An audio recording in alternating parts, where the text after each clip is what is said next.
On February 5, 2026, silver reached $87.81. Yet this was not the most consequential development of that day.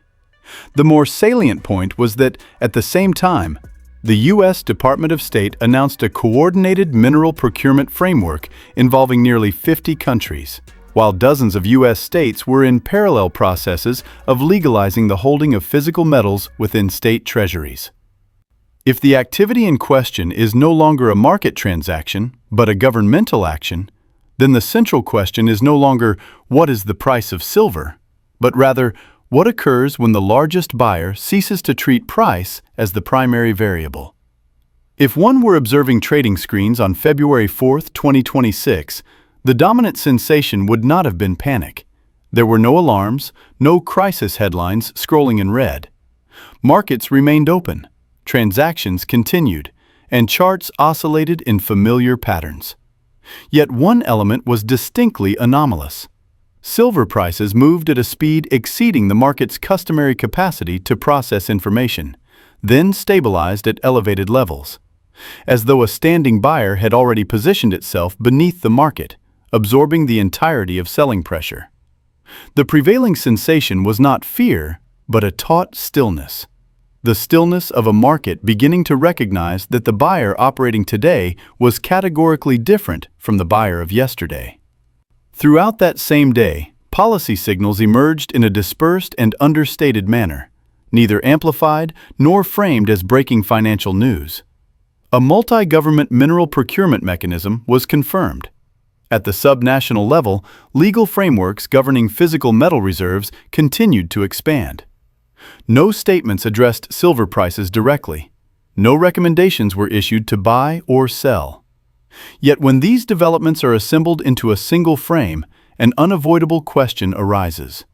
Why, across multiple layers of authority and jurisdiction, did the same directional behavior materialize simultaneously? At this juncture, the specific price level, whether 87 or 90, is of secondary importance. What matters is who was acting on that day and the rationale underlying their actions. Governments do not operate on chart signals. They do not respond to daily candlesticks or technical indicators. Their decisions are driven by long horizon risks, supply chain fragility, monetary vulnerability, and exposure arising from dependence on intermediary systems. Silver occupies the precise intersection of these risk domains. Viewed strictly as an investment asset, silver's behavior becomes difficult to reconcile. Viewed instead as a material prerequisite for the functioning of a modern economy, the structure clarifies. Without silver, renewable energy production chains decelerate. Without silver, critical electrical systems, technologies, and infrastructure cannot operate. When governments invoke supply chain security, they are not speaking metaphorically. They express that concern through contracts, budget allocations, and binding procurement decisions. It is at this point that the limitations of the paper market become apparent.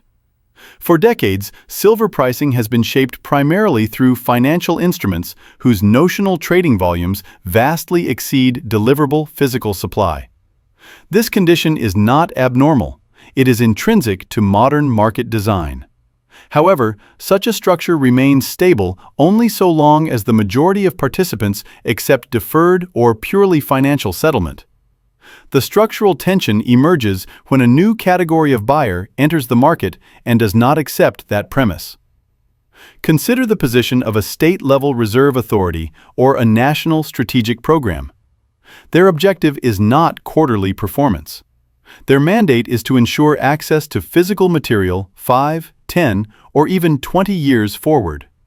When ownership, not turnover, is the objective, price ceases to be the dominant variable. Delivery certainty, supply assurance, and risk control become the governing constraints. This is the point at which market tempo begins to shift. The change is not immediately visible in headlines, but in operational details, delivery lags, preferential allocation, and the growing perception that metal no longer re-enters circulation after each selling wave as it once did. Such signals are largely invisible on price charts, yet unmistakable in transactional behavior. A further dimension of this process is its effect on perceptions of the US dollar and monetary assets more broadly. When public institutions reallocate portions of reserves into physical metals, this does not constitute opposition to fiat currency. It represents systemic risk diversification. Monetary history shows that extended periods of stress consistently coincide with efforts by states to reduce reliance on any single asset form. Gold has historically fulfilled this role. In the present context, silver is being reassessed through a dual lens, simultaneously as a defensive monetary asset and as an indispensable industrial input. This duality generates a uniquely compressed tension within the market. Were this a gold-only narrative, the emphasis would skew monetary. Were it a purely industrial metal, the emphasis would align with the economic cycle. Silver compels both narratives to operate concurrently. When they intersect, market responses cease to be linear. At this stage, the critical issue is not how high silver prices might rise, but how the market is being forced to adapt to a fundamentally different class of buyer. A market calibrated to short-term trading behaves very differently when confronted with actors whose holding horizons are effectively indefinite. Such adaptation is rarely smooth. It unfolds through phases of strain, adjustment, and repricing. This perspective defines the analytical imprint of this channel. Rather than asking where price is headed, the more consequential question is who is rewriting the rules. As purchasing authority migrates from markets to policy, from investors to governments, conventional concepts such as fair value and short-term supply and demand require reassessment within a broader structural framework. At this point, debate is unavoidable. Some argue that markets retain sufficient elasticity to absorb any magnitude of demand. Others view the current phase as a temporary adjustment. A third perspective holds that once purchasing decisions migrate outside market logic, legacy structures must eventually yield to new ones. Where does your view reside within this spectrum? What is beyond dispute is that the present moment is not isolated. It is the cumulative outcome of years of mounting public debt, repeated supply chain disruptions, prolonged geopolitical tension, and a redefinition of asset safety. Silver merely represents the point at which these forces converge into visibility. For that reason, the present phase merits not speculation, but disciplined observation. Not in search of simple answers, but to understand how systems respond when prior assumptions are no longer accepted unconditionally. If the market today feels fundamentally different from the past, that perception may be accurate. The question is whether that difference is being observed through price action or through the behavior of actors who wield genuine systemic power. This is precisely why the foundational question is no longer where silver prices will go, but who is shaping the market itself.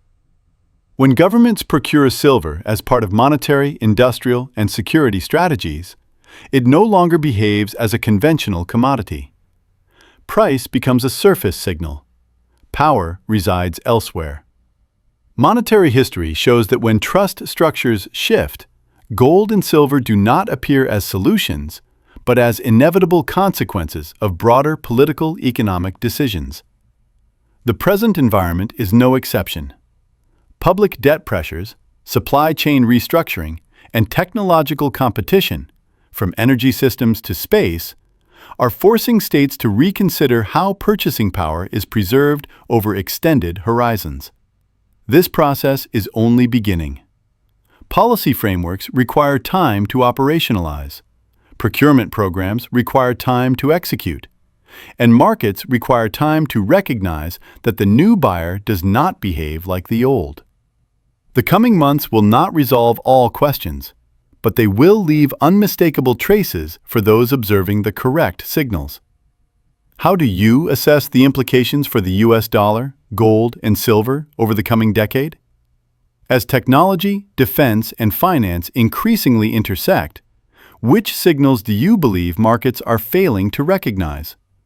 This is Money Cycles, a platform dedicated to examining the structural movements beneath market surfaces.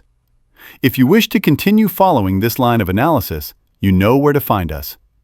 The cycle remains in motion, and the narrative is far from complete.